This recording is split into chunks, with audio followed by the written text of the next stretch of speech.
Hi there. I almost turned it off and started all over because I felt like that was a fake hello and I want to be authentic. I have completed a 16-day water fast, and this is the day, the 4th day of transitioning back into food, fruit. I've had just watermelon primarily. I had some grapes today, and I had 1 peach yesterday. Other than that, it's been watermelon, and it's been delicious. Really hydrating and luxurious. I wanted to make a video. I wanted to express a few points about where I am and what's happened and where I think I'm going from here. I'm in bed. This is where I spent a lot of time. I didn't leave the house for 2 weeks. To me, that is really crazy. And I know a lot of other people would agree, thinking it's quite a radical thing to stop everything and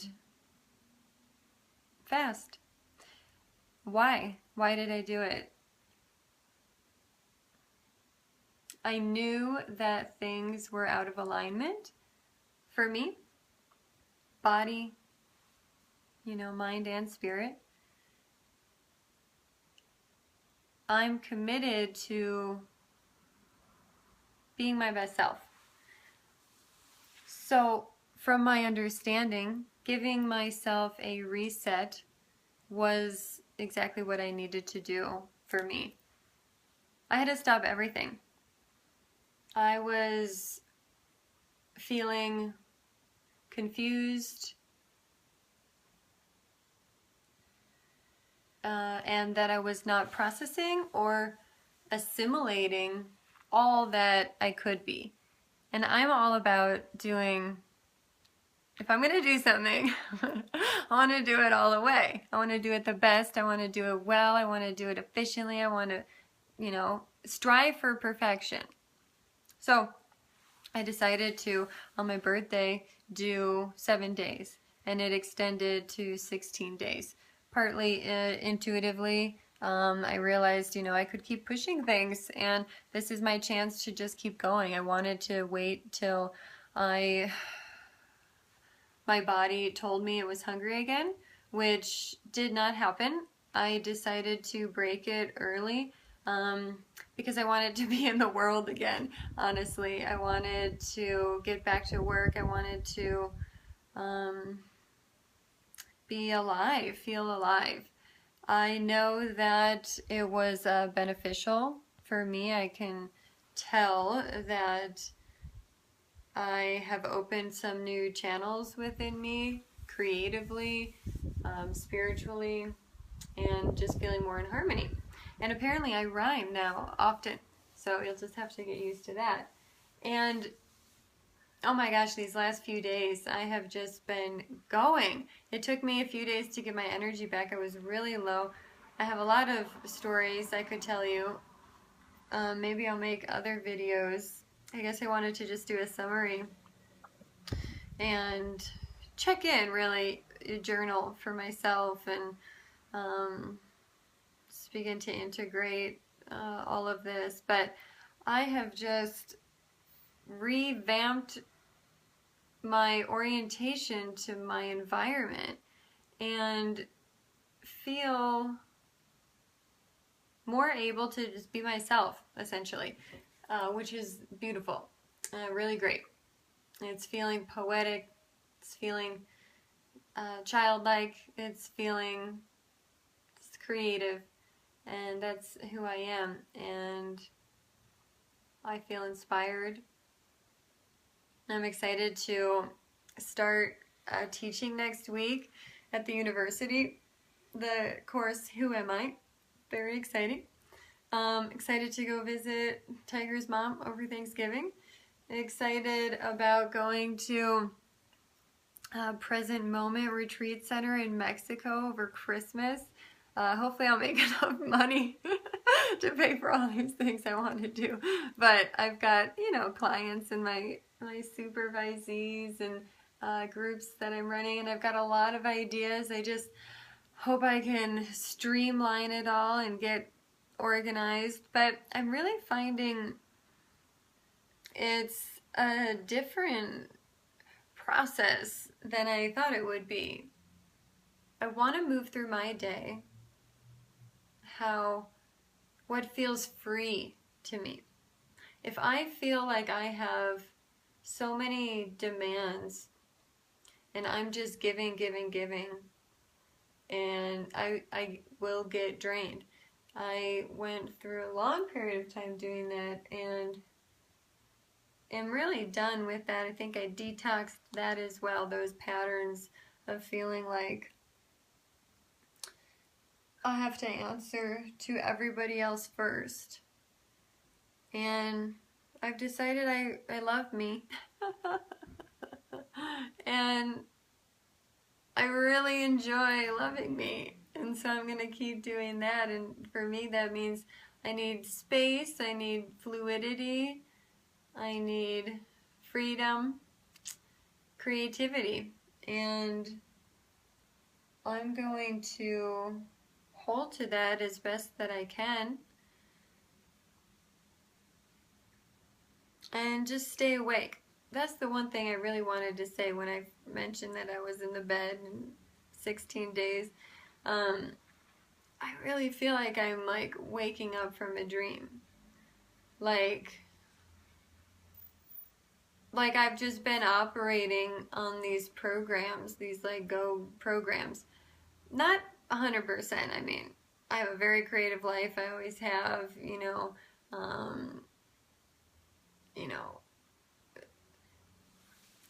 and it could be a lot better. And so I need to take it to the next level, which is what's happening. And so waking up from this just way of being into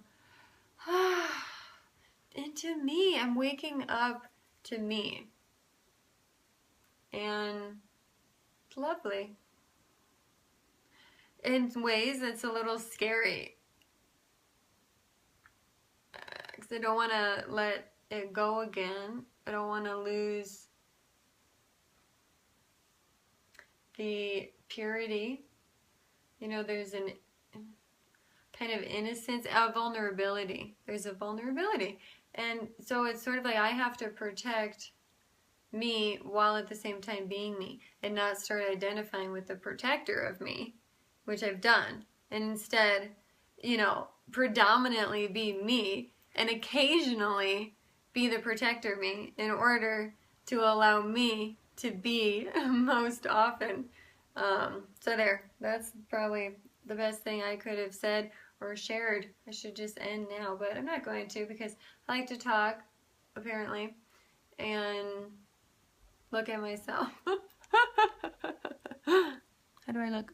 This is a piece, and here is a piece. I started designing all this jewelry while I was in bed, and I just, as soon as I had energy, man, I was like going for it. There's so many things like backed up that I had wanted to do over these 2 weeks. You know, sweep, and a tiger helped. Thank goodness. Thank the Lord. I mean, gotta have someone, if you're fasting, watching over you. Because it can get a little scary. And just, I mean, you're helpless. I could not get up and go to the bathroom for several days. I could not stand up straight. I could not arch my back without so much pressure. And you better fix that. A little pendant I made. This is a bone. What? And you need someone watching over you. Definitely people reached out Had a few lovely visitors. Saw me in my vulnerability. It was beautiful. It was sweet, healing. Pretty quiet though too. Which it's all about space, making space, just making space. We value this, that, and the other, but what's between all of them is space, and that's what I value the most. Absolutely 100%. That would be my first choice. If you're gonna give me, you know, anything or space, I'm gonna take space. Because in my opinion, space allows for everything. And it's the only way for beauty to come through. So, I am relieved. I'm a little, wow, going back into the world could be overwhelming, but more than that, I'm excited, and I just want to do my thing. I want to dance. I want to write poetry. I want to talk to people about the psyche. I want to help people change their lives if they want to, because they can, and it's that's the ultimate form of creativity. You know, you can manipulate paint on a canvas and clay on a wheel, as well as you can change energy within your field. And I like that medium. I like all the mediums, and I use them all. But I'm most intrigued by the medium of energy. And what I mean by that is even emotions and mental thought processes and imagination, inspiration. Those are all streams of energy. You know, I mean, everything is. I suppose we could go there. But the point is, it's almost the invisible tangibility. Like, there are things that are very real and we can't see. And that's, you know, that's pretty intriguing. Mystery, right? So it's fun to play in those realms. Really fun to play in those realms. I'm excited to have found the Depth Psychology Alliance online and listening to lots of free audios there. Check that out. So I'm interested in the psyche. I'm interested in poetry. I'm interested in creativity, and I want to everything that I do be an expression of that. And it really is down to the food that I eat, and though minimal it may be, the people that I truly see. I really look to truly see you. That's, you know, the one piece that came through so strong in learning through this fast is about being able to cut through the illusions and distortions and aim right for that truth, and you'll recognize it because it's beauty, and you'll know it. So if you don't know it, if you're like, well, could be this, could be, you ain't got there yet. Keep asking questions. It's really true. You will, it's immediate. When you recognize it, it changes. So if you're in a situation, in a confusion, in a murky, mucky, depressed, anxious, anything kind of state, can't make a decision, whatever it is, there is a way to ask, what is really true now? Like, what is really happening? You're fighting with your boyfriend, whatever. What is really happening? You're, you know, berating yourself in your head. Hold on. Like, what is happening? You step back and you look and you don't be afraid. You say, I can see anything that wants to show itself. Wow, I just acted really petty. Which happened a lot. I mean, for me, oh man, I was cranky. But,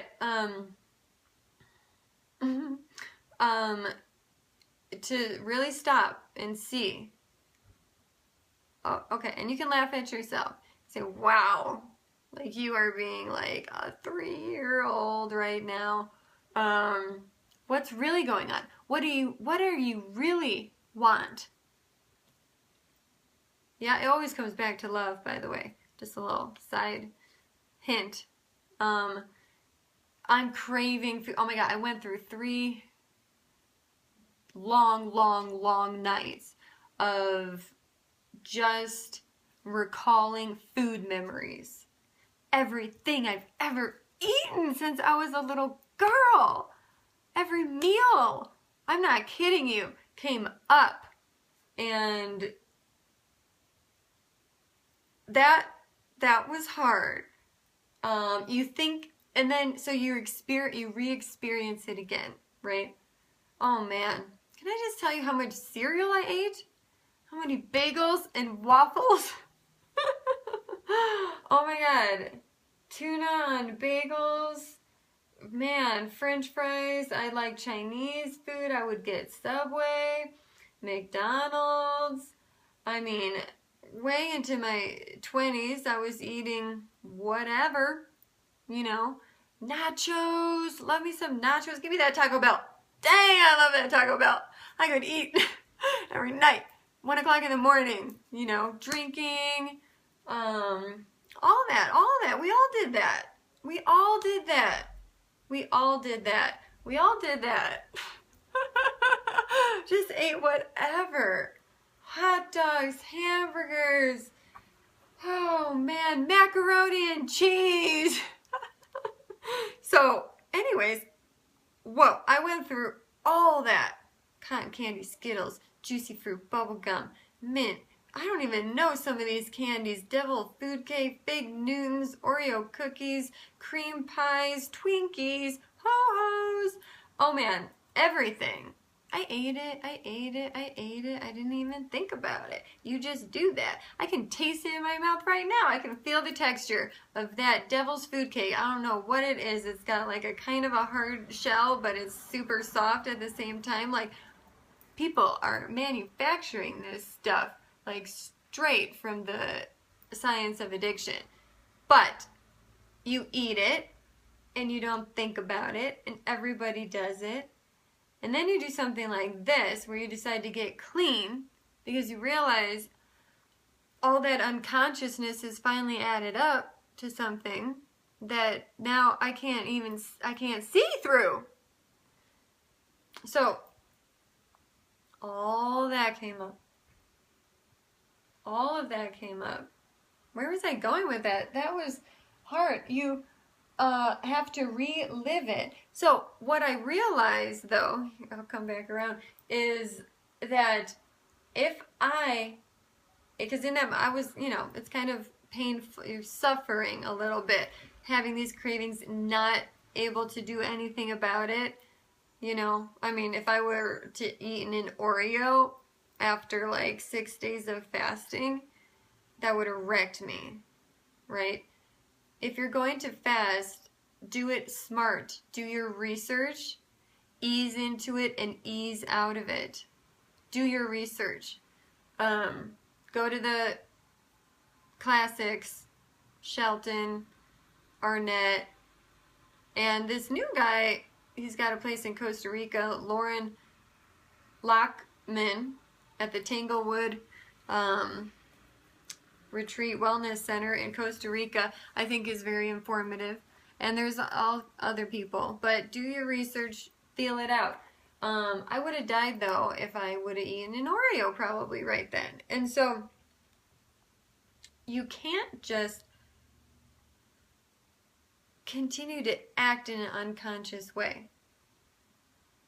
what you can do is ask what's really going on. Right there, you're in a state of consciousness. Boop, right? Unconscious. What's going on? That's consciousness. Wait a minute. It's a way of looking. It's a way of seeing.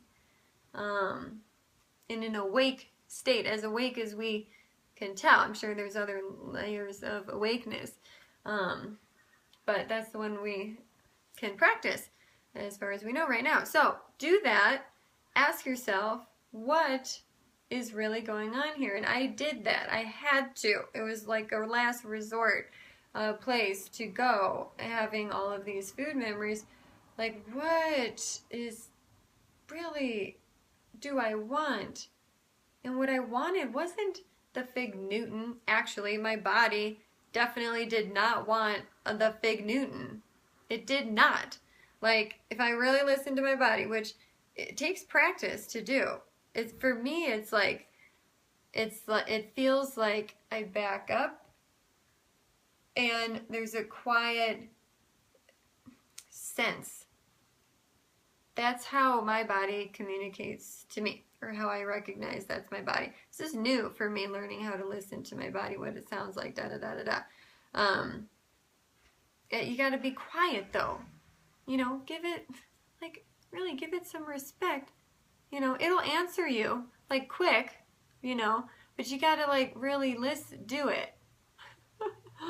So, I knew my body actually did not want the Fig Newton. So, what did I really want then? Why was it so hard to sit in bed and smell, you know, melon downstairs, Tiger's having lunch, and I'm upstairs, like, dying, you know, thinking that, like, if I don't get my hands on some macaroni and cheese, I'm gonna kill someone or something like that, right? You know what cravings are like. Well, they're not real, except that there's something driving them behind. And I was able to identify what that was because I was forced to. And, you know, hint, love, but more specifically, I just wanted to feel connected to something, you know, like, I just wanted to, like, feel connected to something. Now, why couldn't that have been a watermelon? Well, you know what? It can be, and it is, and it's become, and I am so grateful for that, because watermelon is light and water, and it has a lineage, okay? It has, you know, generations to it. A Fig Newton, I don't know what is in a Fig Newton, honestly. Figs? Gluten. But I can connect to something that actually nourishes me, instead of settling for a temporary, instant, I don't know, like, just, it's like, yeah, the relationship to a Fig Newton versus the relationship to a watermelon is drastically different. Fig Newton, what does a Fig Newton actually have to offer me? Physically, very, very little. Very, very little. I don't know if there's any actual nutrition in, you know, the Nabisco or whatever, Fig Newton.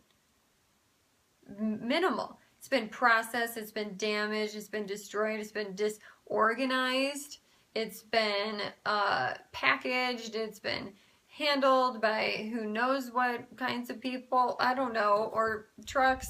It's been completely reassembled into, I don't know what. Like, it's unrecognizable, actually, if we're comparing it to nature. And so, that's what it's offering me. It's offering me a disconnection to nature. It's offering me discombobulation. It's offering me a whole lot of, you know, kind of random pieces. You know, how is my body supposed to process that? Well, not easily. You know, it does, and it can, and it tries, and it works so hard for you without like hardly ever complaining, and until it shuts down, right? And that's what starts happening. I don't want that to happen. It's already happened, and I still stayed unconscious. So I've decided to wake up, and I've decided to respect my body and myself. That's why I did this. That's why I'll continue to eat clean, and that's why I'll continue to cultivate real relationships, first with myself, and then with everybody else around me, and that includes food. We're growing our own food. All of a sudden, I can grow anything.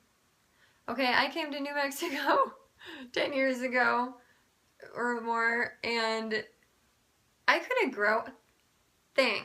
I couldn't grow anything in my house, a cactus, nothing. I mean, I know the soil here and all of that, but I didn't even try in the garden. Like, I couldn't keep a plant. Like, I was just that type of person, right? And I would even say, like, oh, I kill everything, you know, that whole, like, archetype. And I'll just tell you, like, I could put a seed in something and there's green. It is very interesting. And I credit that to my respect to understanding myself and my body, and a true interest in staying awake and being conscious. And that applies to everything in every relationship. So I know I've talked a lot. Total spontaneous. I just want to share. I'm passionate about all of this. Obviously, you know that I love you. I don't know who you are, but I love you anyway. I am an advocate for consciousness, which is love, which is beauty, which is truth. So thanks for watching. Blessings.